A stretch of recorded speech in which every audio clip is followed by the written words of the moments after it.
হরি ওম জয়গুরু। আমাদের প্রাণের ঠাকুর শ্রী শ্রীমৎ স্বামী স্বরূপানন্দ পরমহংসদেবের অমৃতসম উপদেশ বাণী পবিত্র ধৃতং প্রেমনা গ্রন্থের ঊনবিংশ খণ্ডের 21 সংখ্যক পত্র হইতে পাঠ।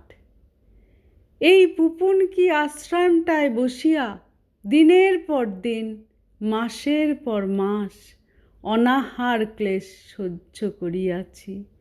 না খাইতে খাইতে পেটে পিঠে এক হইয়া গিয়াছে।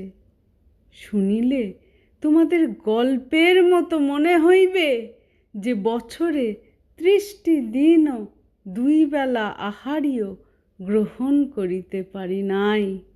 এমন দুর্বৎসর, এমন দুর্দিনও গিয়াছে। হরি ওম জয়গুরু।